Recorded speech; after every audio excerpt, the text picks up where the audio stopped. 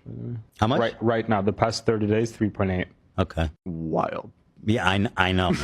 Like the fact that they're able to succeed is a condemnation of the entire fucking movement. Mike from PA, who is... And he's wearing a birthday hat, chat. Happy birthday to me. So, ladies and gentlemen, boys and girls, in celebration of my birthday, thank you, Ethan. Thank you for helping drive up my numbers and my memberships. Just so you know, Ethan, my memberships are above 7,000 again. Thank you, Ethan Klein. Thank you, Ethan Klein. Oh, you're the best, dude. Thank you.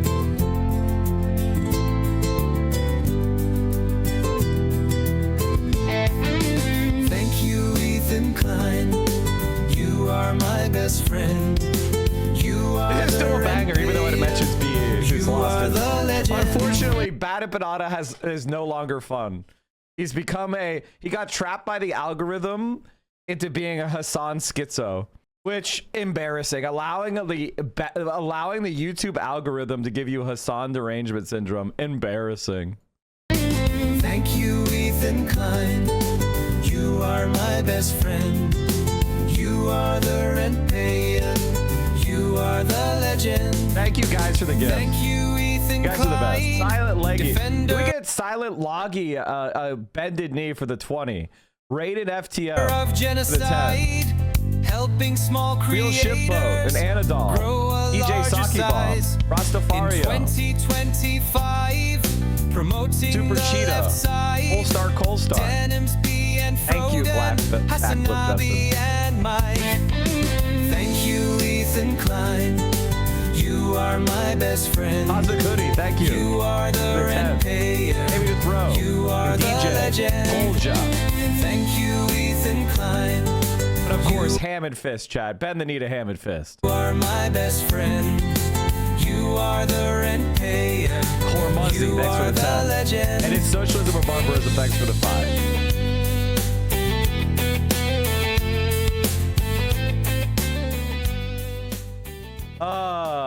What a birthday gift. I just love the fact. Mo to roll up. Thank you so much. Let's get back to the news, but holy fuck.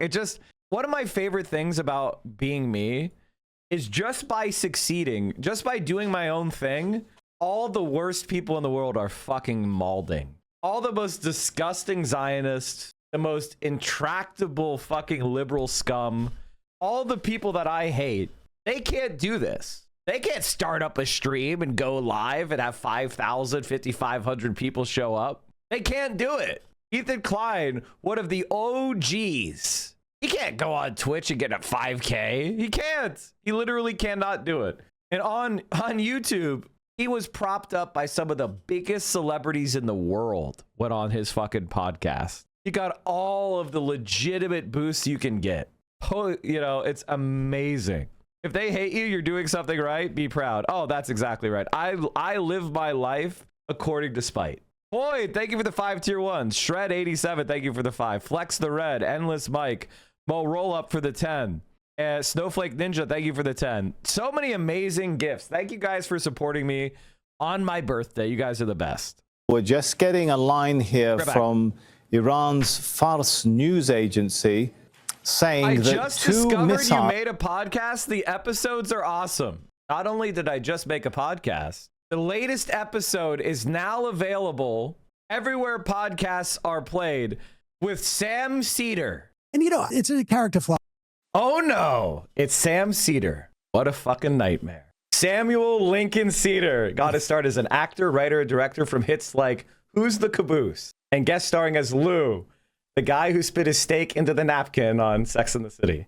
A longtime Air America stalwart, Sam SEDER became the godfather of the left-wing internet in 2010 when he started the SEDER channel, now the Majority Report, as a live talk show from a left-wing perspective. Sam quickly became known for his ability to humiliate hapless conservatives and libertarians who thought they could challenge him to debate. now commanding over 2 million subscribers and almost 1.4 billion views. The Majority Report with Sam SEDER has been a cornerstone of the progressive left online. Sam's wit and depth of knowledge has set the largest conservative mouthpieces fleeing in fear. Steven Crowder called him a fucking nightmare. Tim Pool accused him of being Thanos, and Joe Rogan called him a fucking idiot and dork while fearing to utter his name. It's my honor to introduce the patriarch of the YouTube left, Sam SEDER. I'm so sorry to bring you on, Sam, to talk about one of the dumbest hacks and frauds in the entire political commentary space, Tim Pool. But I'll tell you something you're not going to want to hear, and I admit it's I'll call it dickish. Utilitarianism is typically the villain in most movies. I don't care. Yeah. So for instance, like Thanos was utilitarian, and Captain America was deontological. I didn't. So Thanos willing to reduce the suffering by killing, hundreds of trillions, versus the thousands of trillions, which would be living better off. Dread it, run from it. Sam SEDER. It arrives all the same. So chat, definitely check out the newest episode of the Reaction Podcast with Sam SEDER. We've had some banger episodes already. We had Liv Agar, we had Hassan Hassanabi Piker, Hassan on Asmongold, Liv Agar on Clavicular, and Tim Pool, Sam SEDER. Ladies and gentlemen, let me tell you, I think these we've already covered Charlie Kirk, Sam Hyde, Asmongold, Nick Fuentes, Clavicular, Destiny, Joe Rogan, and Tim Pool. And the lowest viewed episode so far, Destiny. He's so fucking motionless. Holy shit. What a fucking loser.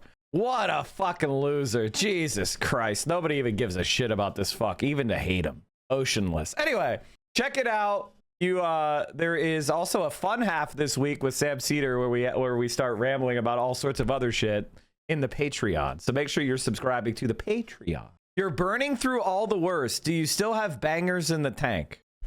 This is America. There's like 1,000 dipshits. What the fuck are you saying? We have Matt Walsh. We have Ben Shapiro. We have Jordan Peterson. We have so fucking many right-wing dipshits. We have XQC. We've got Alex Jones. We got Steven Crowder. We've got so many more bangers that we're going to come up with. Like, are you kidding me? We got so many more. We've got at least, we've got years and years and years of content to come.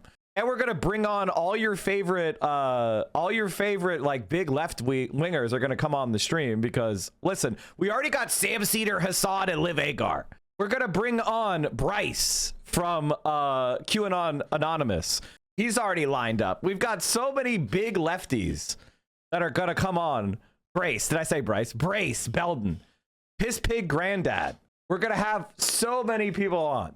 We're going to have, don't worry. Did I say Bryce? He does strike me as kind of a Bryce. I cannot pronounce names. Jeez, I cannot. I'm like, maybe. I might have a learning disability with names. I swear to God. Trump is now threatening Iran. Okay, can we go back to the real news instead of just me? It is my birthday. Thank you guys, gals, non-binary pals, for the second birthday stream. Holy shit, thank you so much. I hope you guys are enjoying the content. It's only going to get better from here. Blown off the face of We're going to, like, here's the thing about me. I promise you, the content's going to get better. The political activism we do is going to become more relevant and more important. We're going to have multiple congressional candidates on the fucking pod. We are going to have actual political relevance to the real fucking world. This isn't just an internet phenomenon. We are going to connect our space, and we're going to work our will onto the world. We're going to change the fucking world. Now, we're just part of a larger movement, but I can tell you that if you are here, we're going to connect you with real shit. You're going to have the opportunity to make a fucking difference. I'm not going to promise you the moon, but I am going to promise you the opportunity to do fucking work. Did I say QAnon? Okay, sorry. Brace Belden from TrueAnon. We had Liv Agar from QAnon Anonymous. Jesus Christ, I'm stupid. Okay, there you go. TrueAnon. Did I say QAnon again? God damn it! Brace Belden from TrueAnon. Jesus Christ. Too many Anons.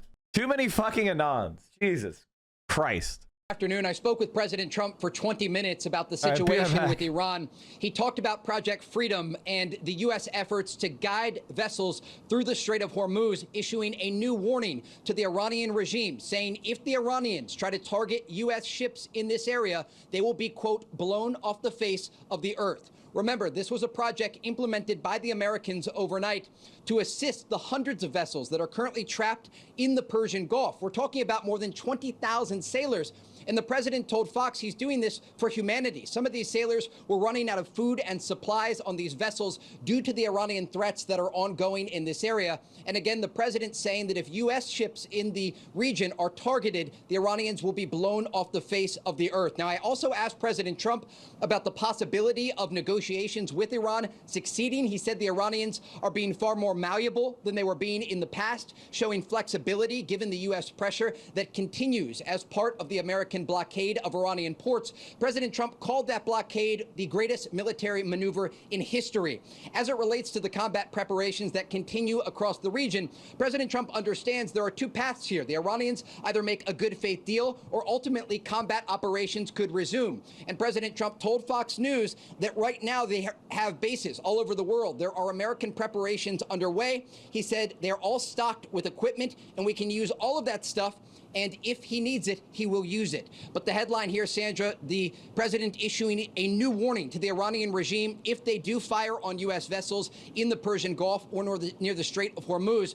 And today we can report, according to CENTCOM Commander Admiral Brad Cooper, there were multiple attempts on American vessels and merchant ships in this region. And Cooper says that there were U.S. efforts to shoot down both missiles and drones in the Persian Gulf as these Iranian efforts to attack vessels in the region continue. Sandra? What the fuck? How long was that? Sorry about that, chat. Let me watch it again. I had to Sandra, pee. good afternoon. I spoke with President Trump for 20 minutes about the situation with Iran. He talked about Project Freedom and the U.S. efforts to guide vessels through the Strait of Hormuz, issuing a new warning to the Iranian regime, saying if the Iranians try to target U.S. ships in this area, they will be, quote, blown off the face of the earth. Remember, this was a project implemented by the Americans overnight to assist the hundreds of vessels that are currently trapped in the Persian. Is there any reporting that the strait is actually being transited? Like, is anybody actually doing it? Or is Trump just making ineffectual blathering? What are the markets doing? Okay, so the markets are like kind of down-ish. Crypto's up. Gold is down. Silver's down. Oil's up moderately. I mean, it's a lot. 5% is a big jump for one day. But it's not, you know, we've been having these kind of swings, you know, relatively frequently now. It's almost normal. How are rates? We're just in a we keep bouncing off that 4.5% number. Like every time it starts to get towards like 4.5%, we see rates bounce. What are we at the 30-year? 5? Very flat curve. Why the fuck are German bonds so cheap? Who trusts the German government? It's their economy is toast. Like what the fuck? Other than making artillery shells, what are the Germans gonna make in the future? You know, I've been talking to officials. No one had heard that an American ship had been struck, which was one of the claims that you heard from one of the Iranian state media sources. Now Central Command, just in the last few seconds, coming out with a statement denying this, saying that no U.S. German bonds might be cheap because of our debt break. Germany has relatively low debt to GDP, except your GDP is not growing. Navy ships have been struck. U.S. forces are supporting Project Freedom and enforcing the naval blockade so that's on going Iran. to lever down. You know, as you continue to have some sort of deficit, your debt's going to grow, even though you're living in austerity, because your economy is not going to grow. Yeah, I saw this. They're making artillery shells that were invented in 29 or some shit. When was the 155 millimeter shell invented? 1874? I'm sorry, I'm just reading I'm just like looking into it like, god damn, this is an old fucking weapon, man. This is an old fucking weapon. This is some like old ass technology. Jesus Christ. 1.1 million of those, I guess presumably to sell to Ukraine. Germany plans to become Europe's strongest military by 2039. Yeah, there's no way that this could go wrong. There's no way this could ever go wrong. Why does the Washington Examiner make AI fucking like art with like Like, it looks like shit. America's left-wing political violence problem cannot be met with denial. You gotta be fucking kidding me. Assumedly Iranian missiles, but saying 2 missiles hit U.S. warship near... Oh, this isn't the video I was watching. We were watching... We talked about that. We were watching this. Port. So trying to clear up at least one of the pieces of information that's out there as the president tries to get traffic flowing again through this critical waterway. You know, in the past, the Iranians have claimed to have struck American vessels. It turned out not to be true, but I still think it underscores some of the risks that are inherent here as President Trump tries to get vessels flowing through this Strait of Hormuz. It has the possibility, if the Iranians fire back, of breaching the ceasefire, which is still in place, but obviously something that the president doesn't want to be affected as he tries to pursue a diplomacy with Tehran. You know, it's not precisely clear what some of the American assets that CENTCOM has said will be involved in all of this will actually be doing. They say it will involve guided missile destroyers, more than 100 aircraft, drones, 15,000 service members, but how all of those assets sort of play in to reopening the strait isn't precisely clear. An American official said that Project Freedom was not an escort mission, and so we don't know exactly what guiding will mean. I think the suggestion is that the military will essentially coordinate with these ships to show them which channels in the strait are the safest, and sort of through their presence in the region provide some reassurance to these vessels. But of course, this claim today by the Iranians, I think, just underscores why so many shipping companies and ship pilots don't want to cross through the Strait of Hormuz, because they believe it is unsafe. So a number of challenges, I think, for the president. That's underscored by what we've seen in the shipping traffic just this morning. They have shown that virtually no tankers or cargo transiting through the strait, despite what the president said would be going into effect today. Of course, you also have the diplomacy at play here. Yesterday, the president saying that he was disappointed. He thought the Iranian proposal was insufficient, but also at the same time saying that these discussions are very positive, saying that they could lead to something very positive down the line. And so I think a lot of conflicting information here as this new initiative takes effect. We have conflicting reports, frankly, and we're trying to figure out what's going on. U.S. Central Command is denying claims by Iranian state media that a U.S. warship was struck by Iranian missiles near the Strait of Hormuz. This is happening just as President Trump said that American forces will begin guiding ships through the strait beginning today. Now, we should note that a U.S. official tells CNN that guiding is not the same thing as escorting, so it's really not clear how all of this is supposed to work. Iran does claim that it has prevented U.S. military ships from entering the strait today. It also published a new map with red lines showing the expanded zone that Tehran now says it controls in the strait, so you can see an area both inside and outside the Strait of Hormuz. Iran warns that, quote, any foreign military force will be attacked if it tries to approach or enter the strait. So far, shipping data shows almost no traffic is moving there. The strait, as far as we can tell, is effectively still closed right now. Overnight, gas prices ticked up a little bit. The national average has now jumped 35 cents in just 1 week to $4.46 a gallon. Kate? Let's talk about all of these conflicting details coming in and just the state of things, especially in the Strait of Hormuz. Joining us right now is Democratic Congressman Suhas Subramaniam of Virginia. Thanks for coming back in. On this move announced by the president, do you want the U.S. Navy starting to guide ships from foreign countries through the Strait of Hormuz? Because the president's talking about it as a humanitarian gesture, though it apparently does not include U.S. Navy ships actually escorting other vessels. Yeah, it's still unclear to me how that's helpful, whether that will get more ships through the strait. Certainly, if we can pull off a scenario where we can get ships safely through, that is a good thing for our country. It's a good thing for the war, good thing for the entire world. But the reality is this was not an issue before this war started. And Iran has gained leverage throughout this war by claiming the Strait of Hormuz and by controlling it. And so anything we can do to undermine that control is a good thing. But let's remember that this was not an issue before this war, and more reason why this war has been a disaster so far. Congressman, if this is essentially to challenge Iran's effort to control the Strait, a senior Iranian official is saying that any U.S. interference in the Strait of Hormuz would be a violation of the ceasefire that the U.S. had agreed to. Do you think that's the case? No. I think any ship should be able to go through the Strait of Hormuz. We do not recognize Iran as being in control of the Strait of Hormuz. And so ships should be able to go through, and any act of war by Iran is a break of the ceasefire if they fire upon a ship that's trying to get through the Strait of Hormuz. So I reject what Iran's trying to say. They're trying to use this as leverage. The issue here is that they didn't have the Strait of Hormuz as leverage before this war. They were trying to get nuclear weapons as a way to gain leverage over the world. But this war has given them new ways of gaining leverage over the region and the world.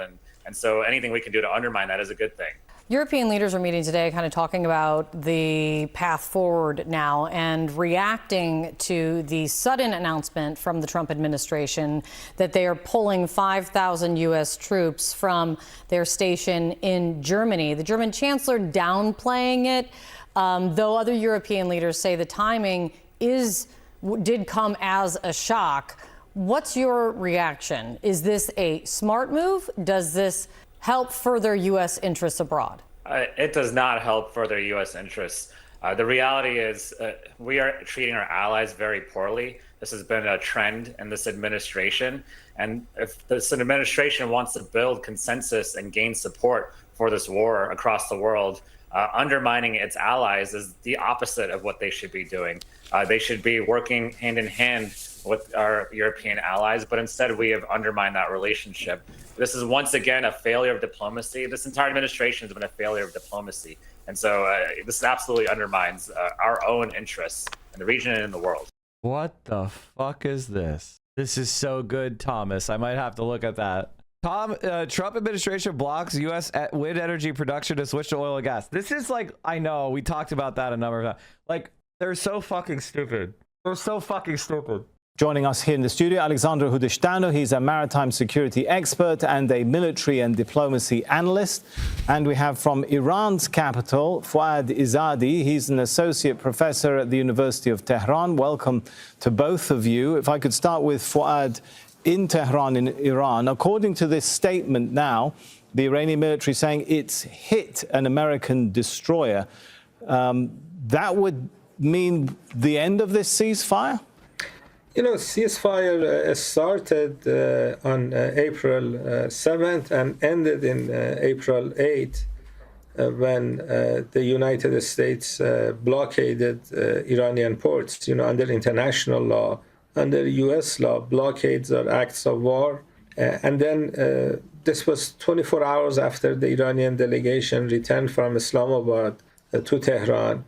And then 24 hours before the next round of talks in Islamabad, the United States shot at an Iranian ship. You know, Trump tells this story almost every day, how accurate the American missile hit the ship's engine.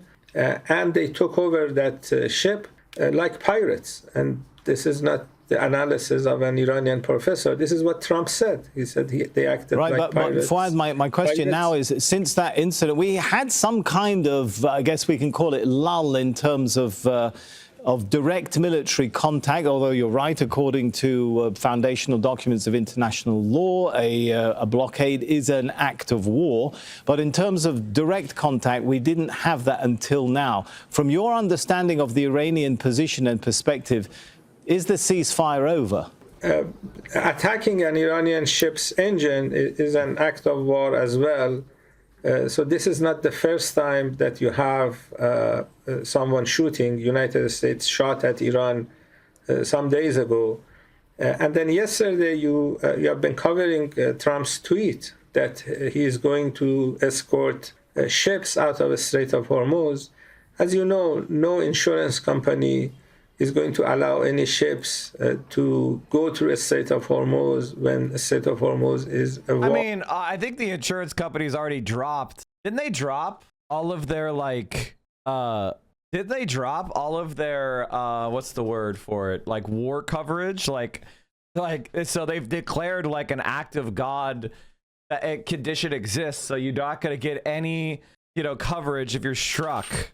So the insurance companies are already out. They're already out. They've been out. War zone, with or without American ships. There are no volunteers for that. These ships are not guinea pigs to be shot at by either side.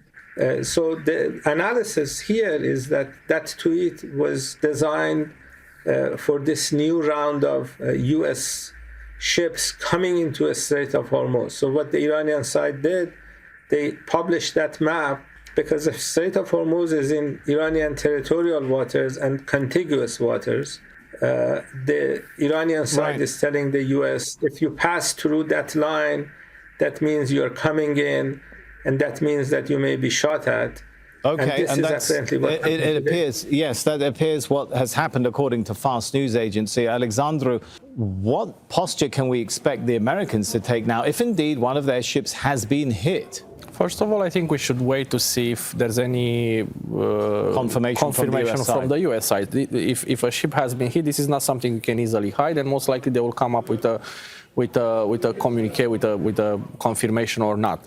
Second of all, we have to understand these parties are still at war, and for sure for Iran, the leverage of the Strait of Hormuz is the actual only leverage they have for these negotiations. In the absence of a Strait of Hormuz arresting, basically, which they did, I don't think Iran would have proper negotiation tools or proper weight at the negotiation table. So obviously Iran will try to defend this with everything got. Even the map they show, it's actually a little bit, how would I say, excessive, because if we're discussing international law, the fact that you're delineating two entries and exits to the strait, also in the territorial waters of other states, that be Oman from what I can notice, and the UAE at that point, and arguing that the strait is in contiguous waters of Iran, the contiguous waters of Iran, if they are, they're not continuing all the way to the territorial waters of the other states. So the whole strait.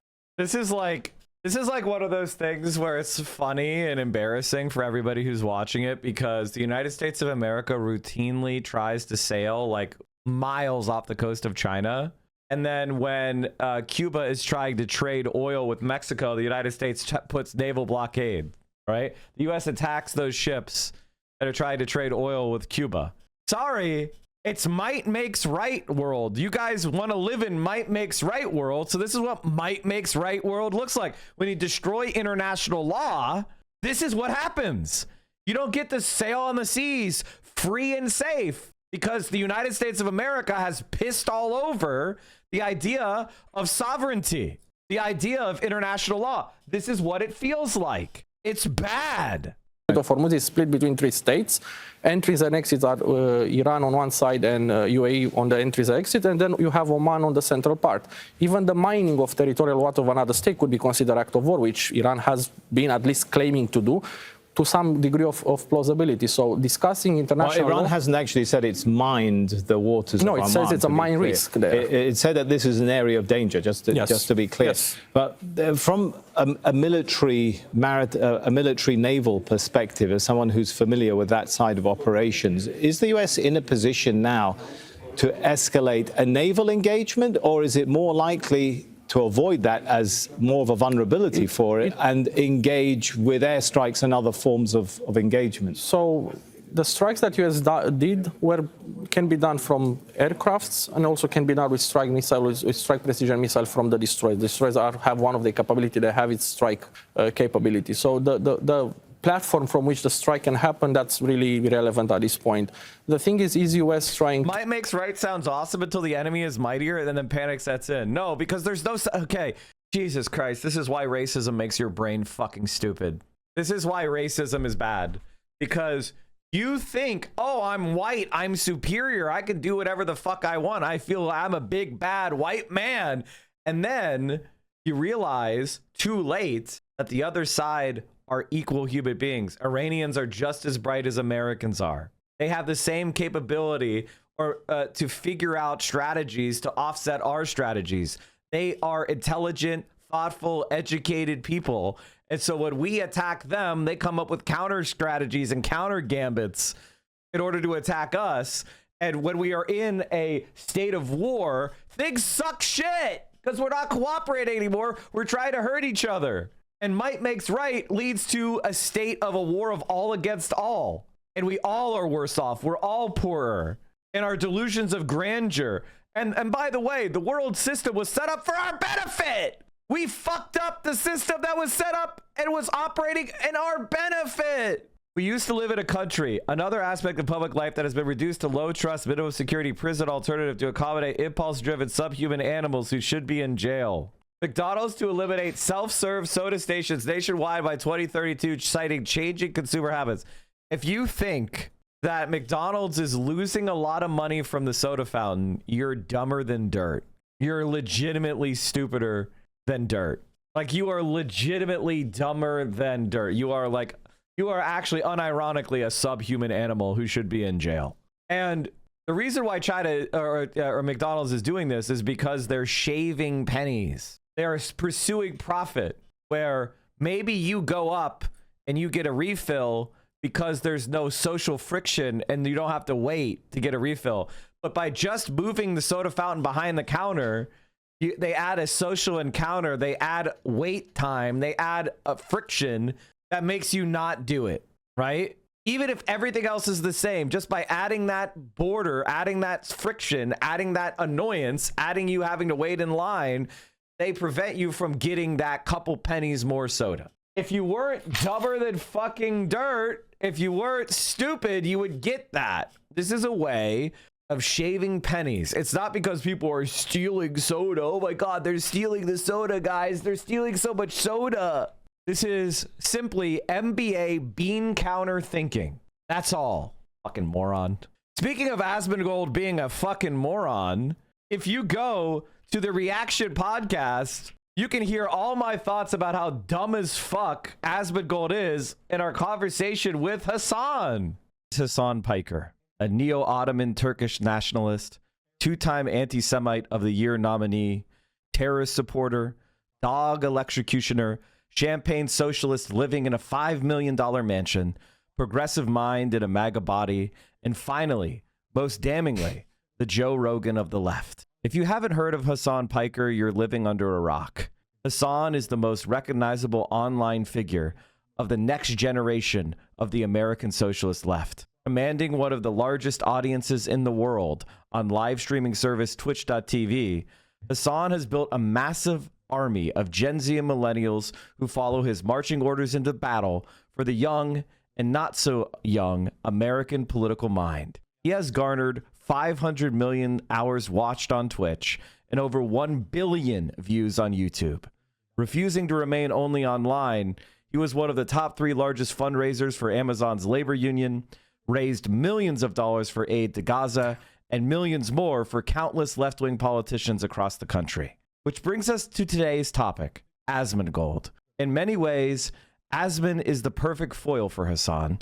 Where Hassan is a strapping 6'4" with legions of thirsting fans, Asmon is a balding, hunched, basement-dwelling troll with bleeding gums and surrounded by rotting bags of trash. That is what Hassan is here to help us understand. How is it that a man famous for playing dress-up with his World of Warcraft characters and never bathing has now become one of the world's largest conservative political influencers? Everyone say hello to Hassan. Hello, guys. Hello, Hassan. Hello. All right, chat. Thank you so much. Unfortunately, I've got to go a little bit early today. I hate to cut my birthday stream short, but I got to go. So, in honor of Samuel SEDER coming on the pod, I'm going to send you over to the Majority Report. Thank you, guys, gals, non-binary pals. If you want more Mike content, you know where to find it. The Reaction Podcast. I'm sorry, but my intros are fucking good. I write funny intros. So if you enjoy those intros, you're going to love the pod. Make sure you check it out. Hit that subscribe button.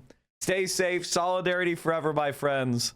That's how socialism wins. I'll see you all tomorrow. All right, everybody. Peace.